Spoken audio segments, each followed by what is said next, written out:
अस्सलाम वालेकुम guys, welcome back to my channel crypto tunnel.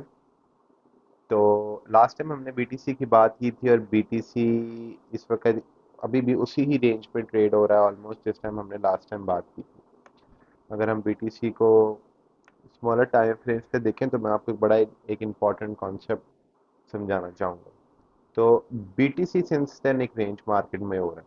ये हमारी सप्लाई है ऊपर, ठीक है। सप्लाई को आप ऐसे भी कह सकते हैं as an area of resistance, ठीक है। और फिर ये हमारी नीचे एक डिमांड है जिसको आप लोग कह सकते हैं as a area of support. तो कॉन्स्टेंटली हम इस डिमांड में जाते हैं, ठीक है। इसको हम लोग कॉन्स्टेंटली जा रहे हैं, वहां से ऑर्डर पिक करते हैं, हमें एक बिग मूव अप मिलता है, फिर यहाँ पे जाते हैं रेजिस्टेंस पे एक मूव डाउन मिलता है। तो हम लोग कंसिस्टेंटली एक रेंज मार्केट में ट्रेड कर रहे हैं। यूजली रेंज मार्केट में लोग यहाँ से लॉन्ग लगाते हैं, उनका जो स्टॉप लॉस होता है थोड़ा सा नीचे होता है, इधर से शॉर्टिंग कर रहे हैं। और इस वक्त ये सिंपल रेंज मार्केट बनी हुई है, रिटेलर आ रहा है जा रहा है आ रहा है जा रहा है आ रहा है जा रहा है। तो अब इसमें इम्पॉर्टेंट चीज़ जो एक है जो बहुत ज़रूरी है नोटिस करना, वो ये है कि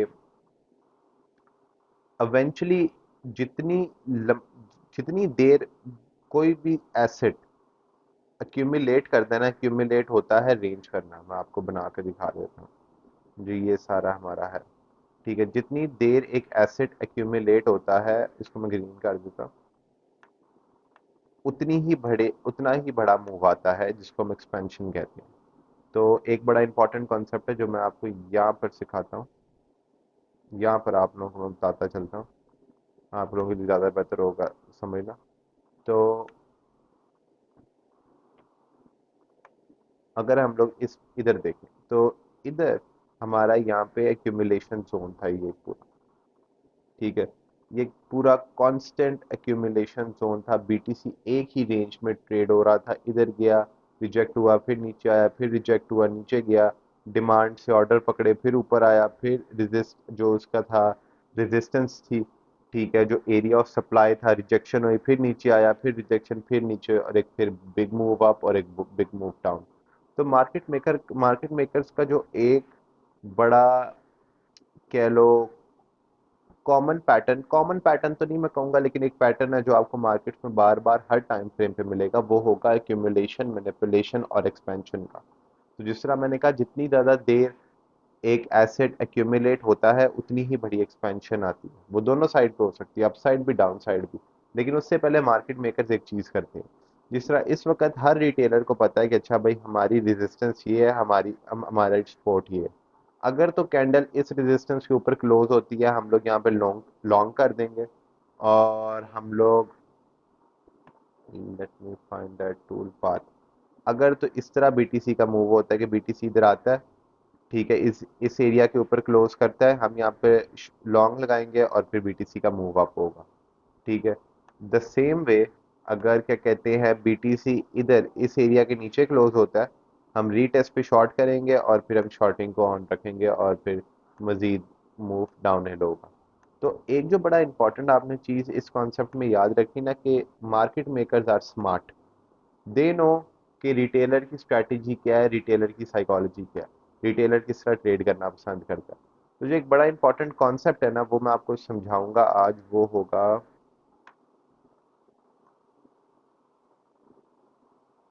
ठीक है, एक्यूमुलेशन,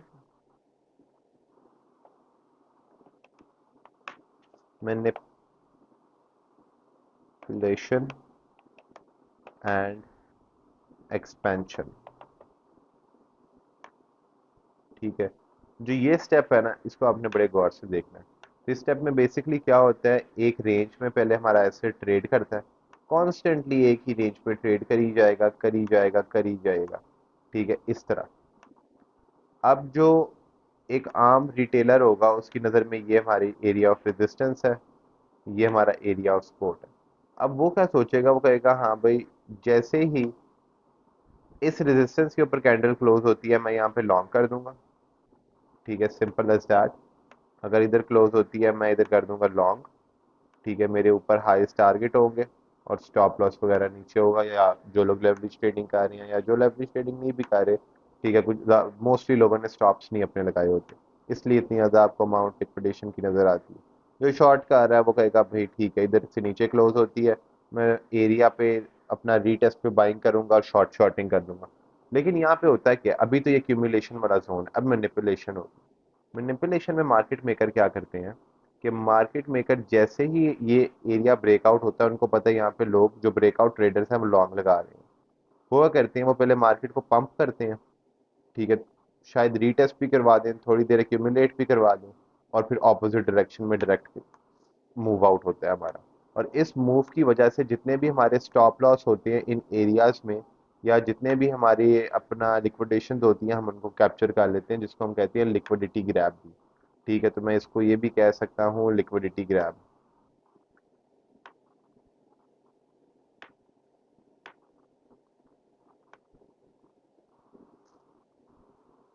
ठीक है, तो अब सिमिलर पैटर्न हमने कुछ कुछ देर पहले बीटीसी में ये ऑलरेडी हमने नोटिस किया हुआ है, जब बीटीसी 40s की रेंज में ट्रेड हो रहा था।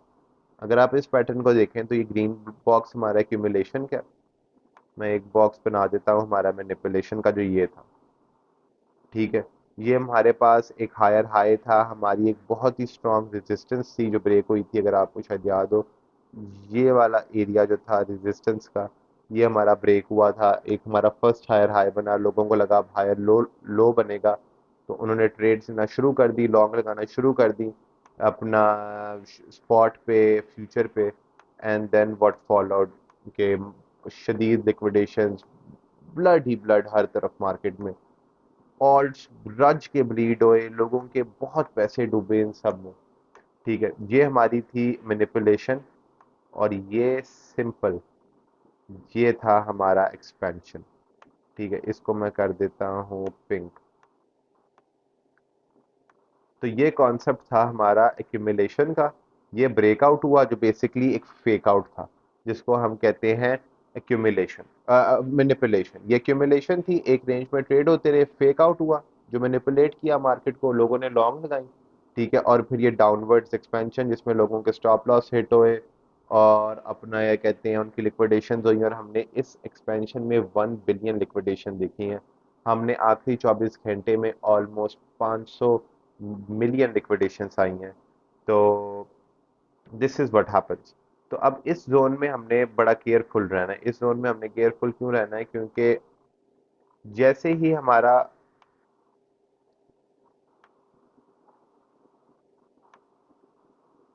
फर्स्ट ऑफ ऑल मैं इसको तो हटाऊं। अच्छा, इस रेंज में जो हमने केयरफुल रहना है ना, हमने रहना ये है कि अगर तो ब्रेकआउट होता है इस एरिया ऑफ सप्लाई का, ठीक है, इस सप्लाई का ब्रेकआउट होता है, या क्या कहते हैं हमारे नीचे डिमांड का ब्रेकआउट होता है, तो वो मोस्ट लाइकली हमारे लिए एक मैनिपुलेशन होगी to trap retailers once again, जैसे पहले ट्रैप किया। ठीक है, और उसके बाद उनको ट्रैप करने के बाद दूसरी दूसरी ऑपोजिट डायरेक्शन में बिल्कुल डाउन मूव। अब मेरी नज़र में कैसे ये प्ले आउट हो सकता है, मैं देख रहा हूँ कि यहाँ पे बहुत ज़्यादा लिक्विडिटी बैठी हुई है बहुत देर की। मैं चाहता हूँ कि बीटीसी इन लॉस को खा जाए, इनको ख़त्म कर दे। तो ऐसा हो सकता है कि एक जो लाइकली सिनेरियो है वो ये हो सकता है कि बीटीसी नीचे आए, इन लॉस को खाए, ठीक है, रीटेस्ट हो, यहाँ पे रीटेस्ट पे जो रिटेलर होगा वो सारी शॉर्टिंग करें, और फिर हमारा अपवर्ड मूवमेंट हो। लेकिन यही मूव हमारा बिल्कुल डाउनवर्ड भी हो सकता है। ठीक है, इसमें I am so sorry for this. तो हमारा ये मूव बिल्कुल डाउनवर्ड भी जा सकता है, इसमें कोई इस तरह, ये मूव इस तरह भी प्ले आउट हो सकता है। तो ये एक एरिया है, ये एक रेंज है जिसमें मैं आपको कहूँगा केयरफुली ट्रेड करें, लेवरेज ट्रेडिंग से परहेज करें, और वेट करें, पेशेंस रखें, see how market plays out. और थोड़ी जब इस रेंज को हम ऊपर या नीचे जिस भी जगह रेंज को तोड़ें, उसके बाद थोड़ी देर उसको एक्यूमुलेट वहाँ पर होने दें, एक स्ट्रक्चर बनने दें, और फिर अपनी एंट्री लें। तो इस वीडियो में इतना ही था, मैंने आपको एक इम्पॉर्टेंट कॉन्सेप्ट समझाना था, जो एक्यूमुलेशन, मैनिपुलेशन और एक्सपेंशन का कॉन्सेप्ट है, बिकॉज ये बहुत फ्रीक्वेंटली कैरी आउट होता है हमारे मार्केट्स में, और मुझे ये एक और एरिया लग रहा था जहाँ पे रिटेलर्स को ट्रैप कर सकते थे। तो इंशाल्लाह हम ऑल्ट्स वगैरह की अगली वीडियो में बात करेंगे, तब तक के लिए अपना ख्याल रखिएगा। अल्लाह हाफिज़।